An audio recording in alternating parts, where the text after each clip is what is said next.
I'm here with Stephane Blondin from Presagis. We are going to be talking obviously about their impact on the UAV industry. Stephane, tell me what's new for AUVSI 2017. What are you here to concentrate on in this market? Okay, so essentially I have two stories to tell you, Jim. So the first one is we've just introduced a new product that's called UAV Craft.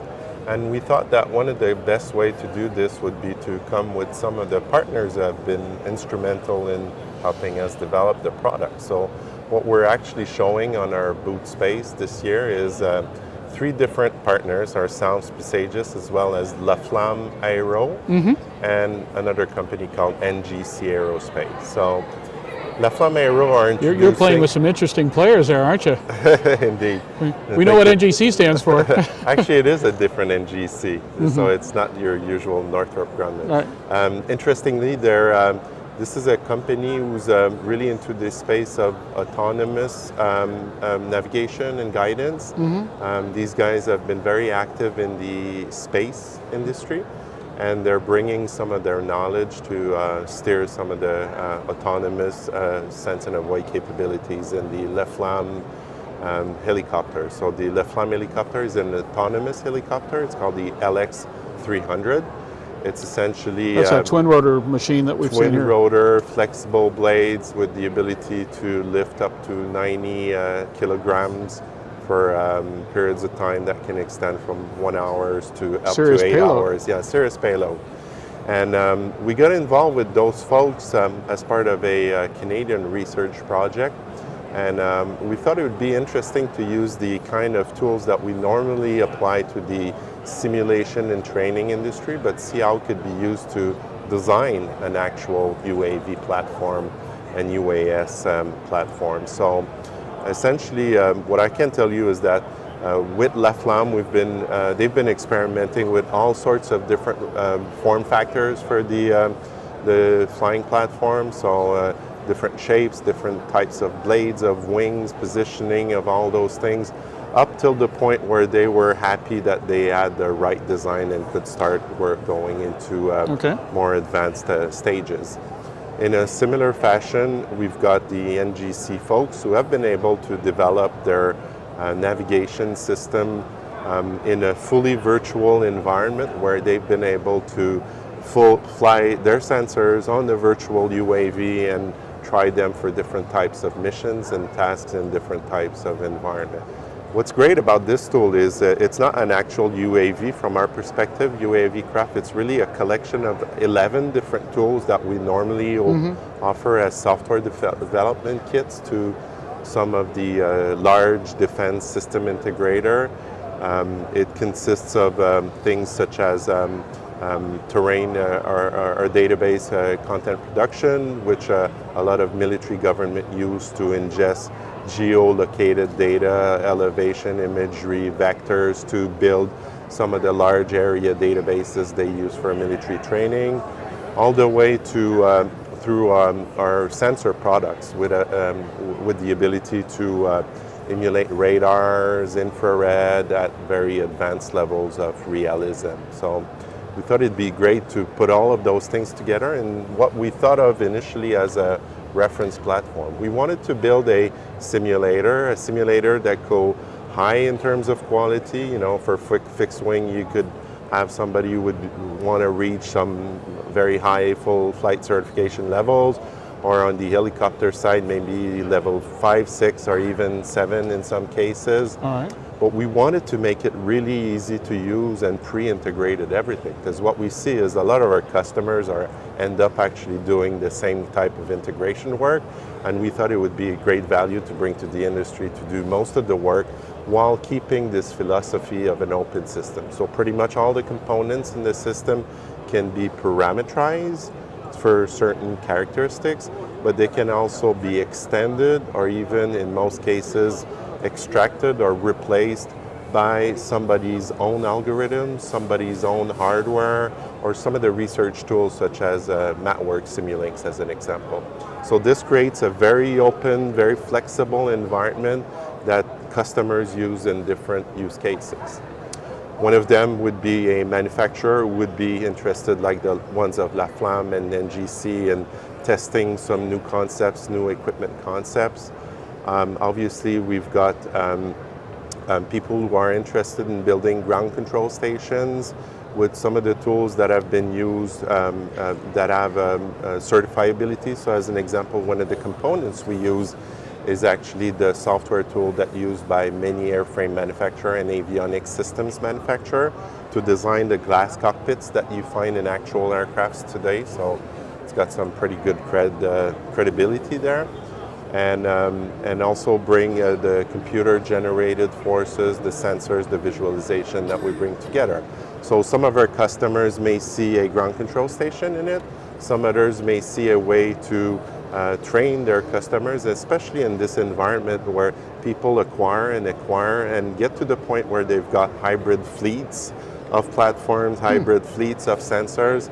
And we think that it becomes an increasing challenge for many of the training schools and operators to be able to train and maintain their expertise on all of those systems. So that could be a way for them to converge on a unified platform. What are you learning from the response here at AUVSI so far? Good stuff. Definitely, we're more active normally in a different space, the military space. So a lot of people come to us and seem surprised that we have all these tools and they don't necessarily know our names. But certainly there seems to be an increasing amount of interest for training, the convergence of training. Also, something that we've started discussing with some of the customers, but is the concept of potentially having manned and unmanned teaming arrangements.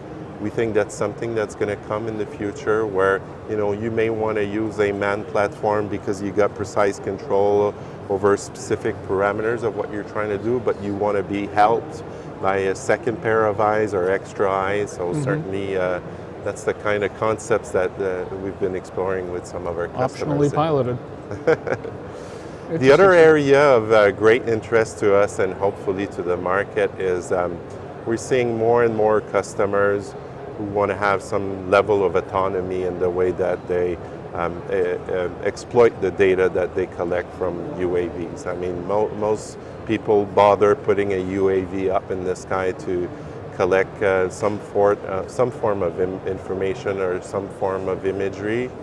And essentially, we are working at developing ways to build these things on a massive scale, because some of our customers want to operate over very, very large areas, and especially the ones who are interested in using sensor simulation. So they're interested in not just having something that looks good from up there, but also something that has the kind of response that you get from a radar system, or the kind of response that you get from an infrared system as the heat accumulates and dissipates at different time of day. So we've been putting a lot of efforts in building some of those new types of databases that are multi-purpose and really have more than just viewing or measuring capabilities. Sounds like you guys have been busy. We've been pretty busy, yes. Final question. As you look out at AUVSI and the Exponential Trade Show from somebody who's been a part of different segments of the industry, what impression do you have or is certainly making itself known to you in regards to both the state, the health, and the direction of this industry? I mean, you certainly sense a love of energy in this market. I mean, we all understand the very disruptive aspect of UAVs. Some of them will be positive, some of them will be negative, but I think you're increasingly seeing that the use of flying platforms for inspection, for supporting of police forces, firefighting forces, it's just going to be very in all spheres of our lives. So you can certainly see it materializing quite rapidly at a show like AUVSI. Interesting stuff. Stephane, we really appreciate your time. Thank you for joining us here on Aero-TV.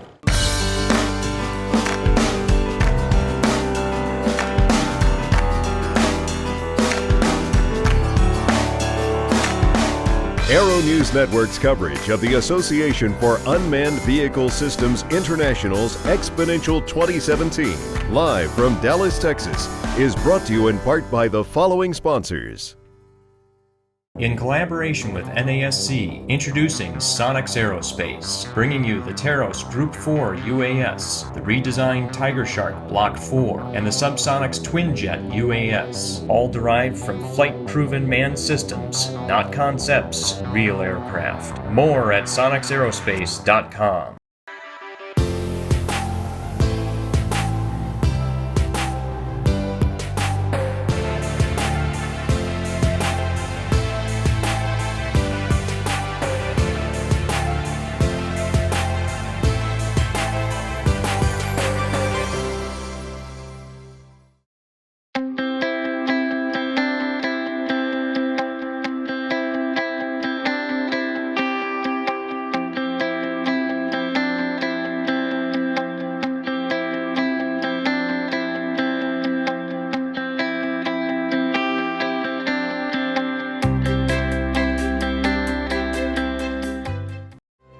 Let Patrick Neal & Associates provide the legal expertise needed to navigate the commercial UAS industry. Whether it be waivers, exemptions, operational plans, or other issues, we can provide the guidance you need to keep flying and building your successful UAS operation. www.droneattorneys.us